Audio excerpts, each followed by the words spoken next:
La actualidad eclesial de esta semana ha estado marcada por un único asunto: la publicación de una carta larga del exnuncio en Estados Unidos, Monseñor Viganó, en la cual, entre otras cosas, dice que el Papa estaba informado por él mismo de las fechorías del antes ya no cardenal McCarrick, y por ese motivo, por estar informado y no haber hecho nada, pide la dimisión del Santo Padre.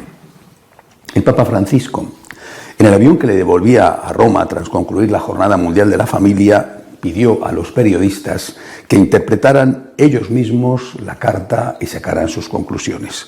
A día de hoy no ha habido ninguna respuesta del Vaticano a las acusaciones y, por lo tanto, deduzco que sigue en pie la invitación a reflexionar sobre la carta.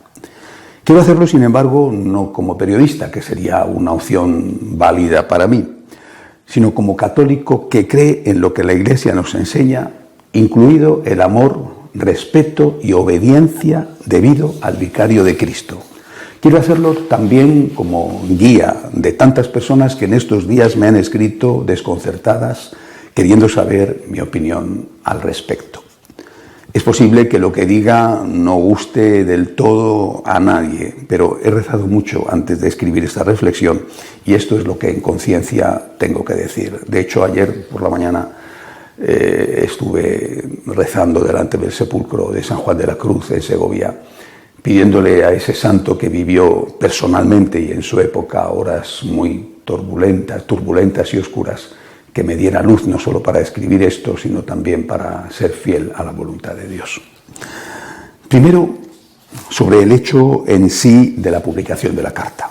No me parece bien la forma en que se ha hecho. Por ejemplo, los Dubia fueron enviados al Papa de forma privada y por el conducto reglamentario por los 4 cardenales firmantes.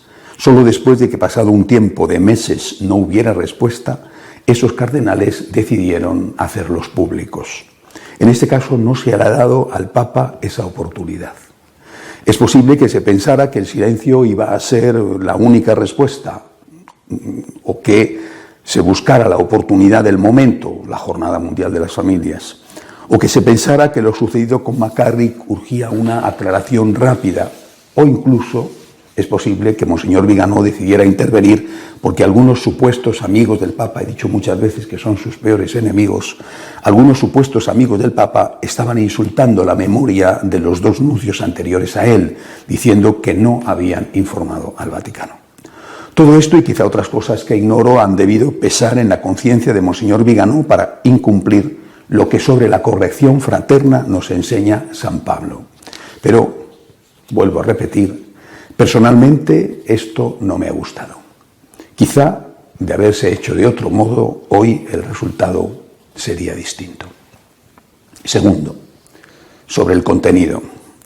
Todo el debate posterior a la publicación de la carta se ha centrado en la honestidad del denunciante, denigrado hasta el máximo por los defensores del Santo Padre, y sobre la veracidad o no de que él le informó personalmente al Papa Francisco de las fechorías de McCarrick sin que el pontífice hiciera nada al respecto.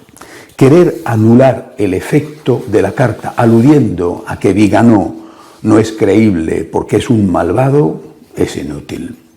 Resulta indiferente si él es un hombre honesto o si, como he leído en broma, tiene una docena de amantes en el Caribe. No hay que olvidar aquello de que la verdad es la verdad, la diga Agamenón o su porquero.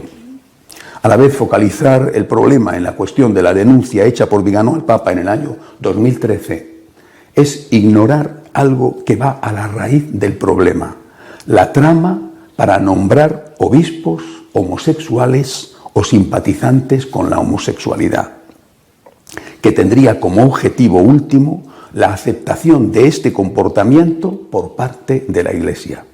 Si las palabras del exnuncio y las acusaciones concretas que hace de algunos cardenales no tuvieran otro apoyo que su palabra, serían realmente risibles.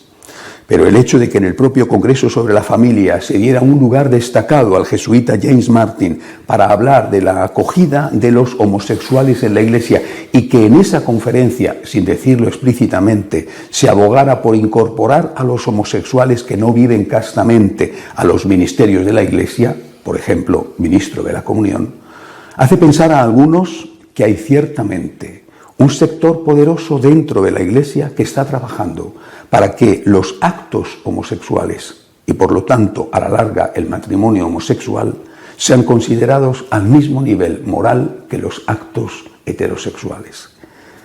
Tercero, la actitud ante el Papa. Me duele enormemente que en todo este asunto la mayoría haya olvidado que el Santo Padre es una persona de carne y hueso. ¿Es que no merece él, como cualquiera, la presunción de inocencia? Sus enemigos se han tirado a su cuello aprovechando la acusación para zarandearle a ver si cae. Sus amigos se han lanzado en su defensa aportando insultos contra el acusador más que argumentos contra las acusaciones. Pero unos y otros olvidan que es un ser humano y que tiene derecho, como yo y como cualquiera, a que se le trate como alguien inocente hasta que no se demuestre lo contrario. Y por lo tanto, sigue siendo el Papa. Y como tal, le debo amor, respeto y obediencia. Le debo el apoyo de mi oración y estaré a su lado de forma inequívoca, fiel y clara, mientras siga siendo el vicario de Cristo en la tierra. Me he formado como sacerdote bajo San Juan Pablo II y admiro y quiero con todo el corazón a Benedicto XVI. Por eso me he preguntado, ¿cómo estaría actuando yo si hubiera sido uno de los dos el que estuviera siendo acusado ahora de esta manera? Y la respuesta ha sido clara e inmediata. Les estaría defendiendo, no como lo hacen los supuestos amigos del Papa Francisco, desde luego. Y le daría mi confianza hasta que no se demostrara que no la merece. Cuarto, la petición de una investigación. El silencio entre la jerarquía católica en general está siendo estremecedor. Es como si todo el mundo estuviera conteniendo la respiración esperando a ver qué pasa. En cambio, los obispos norteamericanos sí que están hablando, sobre todo porque a ellos les afecta más de lleno el problema. Me ha gustado mucho la intervención del cardenal DiNardo, presidente de la Conferencia Episcopal de Estados Unidos. Apoya al Papa y le ofrece el consuelo de su oración, pero pide una investigación para que se aclaren las cosas y para evitar que los inocentes queden manchados con la sombra de la duda, mientras que los culpables quedan libres para seguir haciendo fechorías. La petición de esa investigación ha llegado también desde otros ámbitos. Por ejemplo, un diario habitualmente muy favorable al Papa Francisco, como es El Mundo de Madrid, en un editorial titulado «Urge aclarar la grave acusación a Francisco», decía, después de citar las acusaciones del exnuncio, «son argumentos que nos obligan a exigir un ejercicio de claridad al margen de las luchas entre corrientes eclesiales. Francisco destaca por su espíritu abierto y reformador. De él cabe esperar transparencia absoluta, necesaria para arrojar luz entre tanta sombra. Por lo tanto, incluso partiendo de la base de la confianza que me merece el Papa y de la presunción de inocencia que le es debida, creo que por el bien de la Iglesia y por su bien personal habría que investigar de algún modo las acusaciones. Y sin embargo, esta solución también presenta serios problemas. Quinto, ahí es donde vienen los problemas sobre la investigación. ¿Cómo hacer la investigación?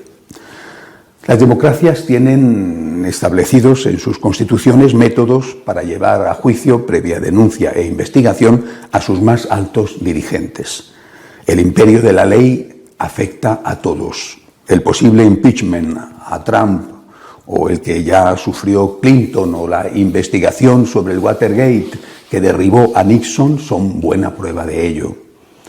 Pero la Iglesia no tiene una legislación semejante. El Papa es el máximo legislador y aunque eso no suponga que puede hacer lo que quiera, como matar a alguien impunemente, por ejemplo, no existe un tribunal al que él se pueda someter y que pudiera concluir con un veredicto de culpabilidad que generara automáticamente su destitución.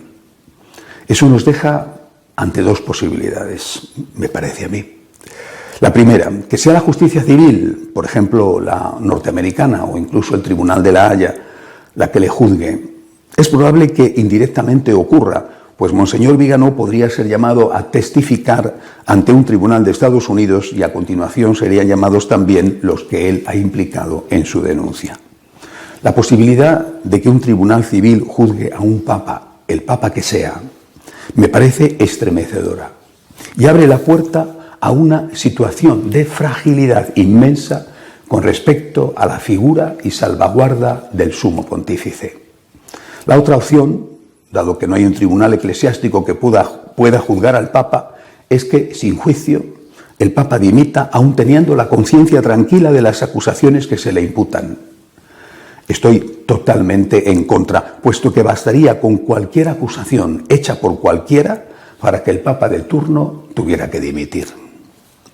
¿Qué nos queda entonces? Nos queda la confianza en Dios y en la conciencia del vicario de Cristo. Habrá quien acepte lo primero, lo de la confianza en Dios, y no lo segundo, porque no se fíe del pontífice. Yo creo que si el Papa es inocente, no debe hacer nada y debe ofrecer todo este sufrimiento por la Iglesia. Pero si es culpable, él lo sabe. Y si es así, debe saber también que con Dios no se juega. Recuerdo una película titulada El Ecualizador, maravillosamente interpretada por Denzel Washington. Antes de eliminar a los asesinos a los que debe matar para limpiar la sociedad, les da la oportunidad de que se arrepientan. Solo cuando no lo hacen, actúa. En el caso de que los acusados por Monseñor Viganó sean culpables, esta podría haber sido una oportunidad que Dios les da para que discretamente y sin escándalo se vayan y pongan fin a sus fechorías. Y si no lo hacen, vendrán otras acusaciones mayores que les sumirán más y más en la vergüenza y en el descrédito, haciéndose daño a sí mismos y a la Iglesia. Es imposible que no tengan ya fe en Dios y que no crean, por lo tanto, en las actuaciones de la Divina Providencia. Pero en cualquier caso, la existencia de Dios y su juicio es independiente de la fe que se tenga en Él. Y eso, al menos por si acaso, deberían tenerlo todos, también el acusador, si ha acusado en falso, deberían de tenerlo todos en cuenta. Mientras tanto, presunción de inocencia para el Papa, con todas las consecuencias: amor, respeto y obediencia, oración por él y por la Iglesia, para que este largo Viernes Santo termine cuanto antes y podamos gozar de la luz del Cristo resucitado. Hasta la semana que viene, si Dios quiere.